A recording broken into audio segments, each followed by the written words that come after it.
So I know that a lot of this channel is based on cute games with fun mechanics that you can relax with, but honestly, I'm always on the lookout for games that want to tell a story.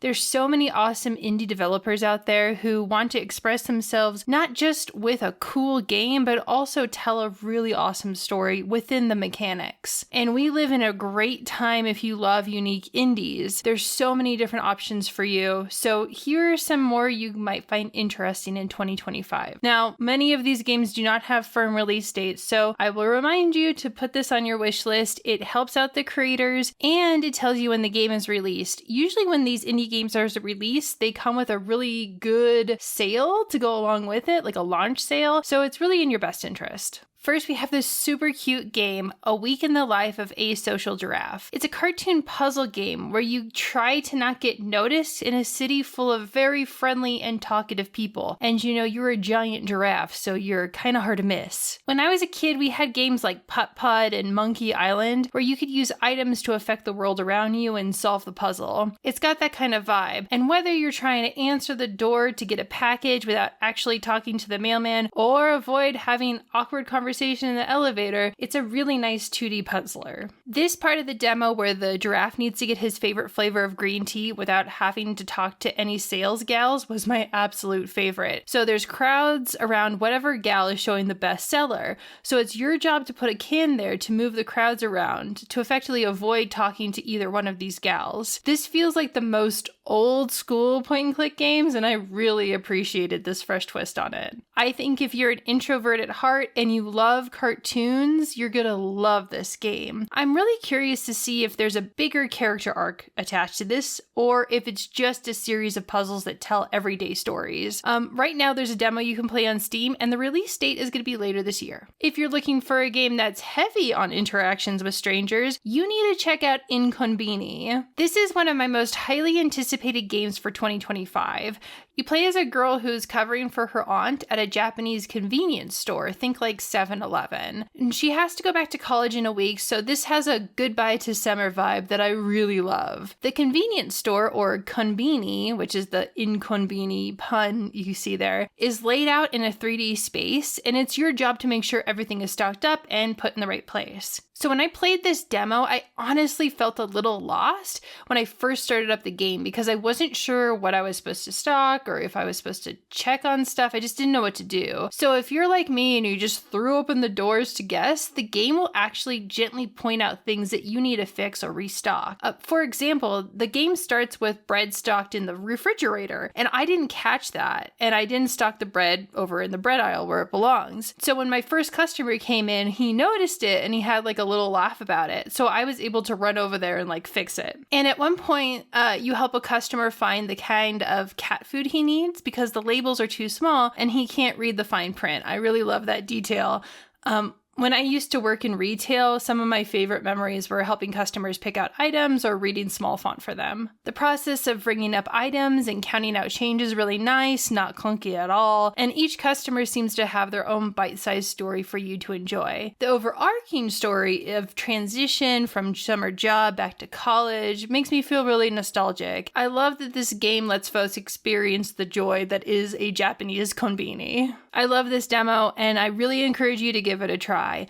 I am not sure when this game is coming out, but I'm really hoping for this year. For a more traditional, story-driven game with heavy narrative, check out Jump the Track. This is a visual novel at its core about a guy who's navigating the crooked world of gambling and casinos. He needs to make deals, put on the charm, and risk it all just to survive. It has a Jet Set Radio vibe with cool streetwear fashion and bumpy music to make you feel like you're just another street rat trying to make it big out there. But it's more than making dialogue choices.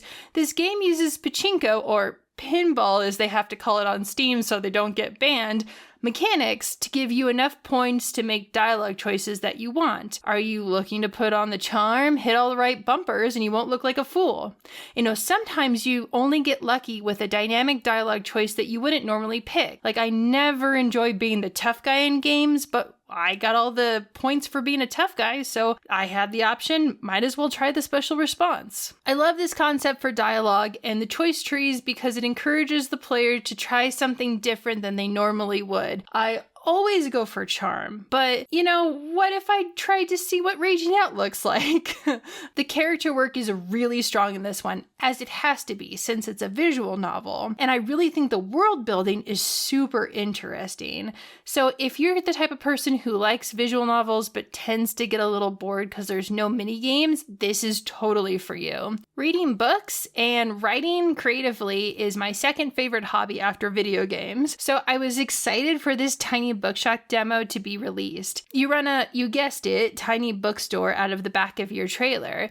You fill your shelves with different genres, explore the town, and make new friends. At first, I was worried this was going to be an idle game. Not because I don't love idle games. In fact, I will probably make a video of my favorites in the future, but because I expected this to have more story and meat to it. When you first open up the trailer, you do get to meet locals and learn about the town, but there's this downtime where you're just kind of staring at the screen watching customers automatically buy books. But after that first day, the game really opens up. You land an interview with the local paper, you get to meet a salty captain on the side of the docks, you get tips from a retired bookseller on how to make folks happy, and most importantly, you get to recommend books to people.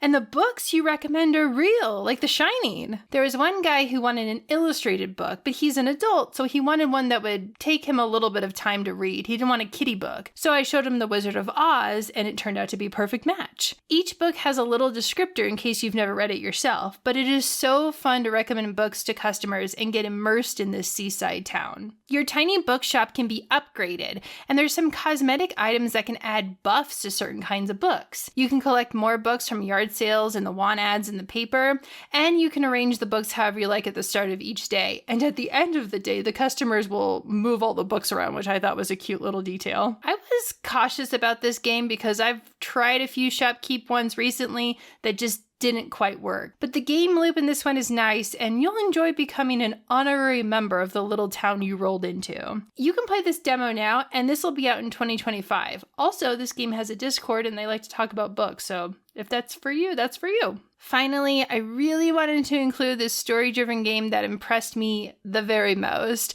I've never heard of this game before, and I was kind of afraid to play it because I'm horror game adverse, but this is really good. It's dark, it's visceral, and it's funny too. Psychotic Bathtub is a beautiful, creepy game where you try to make it through a relaxing bath without losing your mind. There's a lot of different endings, and the game will remember the last ending you had upon rebooting it. And the humor is really dark and personal. I don't want to get too much into the story so I don't spoil anything for you because the demo's out now, but I loved how the words kind of flow onto the screen, the various ways they show up, and the echoing noises that come along with it. This game is a dark ride into what seems to be a psychotic episode, but it's not built to be exploitative or make fun of people who deal with these real issues. The point of this game is to make it feel relatable, to show what intrusive thoughts can look like, and shine a light on the feeling of going through this kind of thing. The really cool thing about this game is that 50% of the proceeds will be donated to mental health related projects. I don't know what that entails exactly, but I love a game that's built for not only visibility, but giving back as well. You're going to love how funny this game is, and it might even be a cathartic experience for you. Okay, so those are some great story-driven games to wishlist now for 2025. Which ones are you looking forward to? Did I miss any narrative indie games that are coming out soon? Let me know in the comments, and remember to like and subscribe. My entire channel is just showing you cool games that you may not have heard about, because that's what we do here. Thanks, and I'll see you guys next time.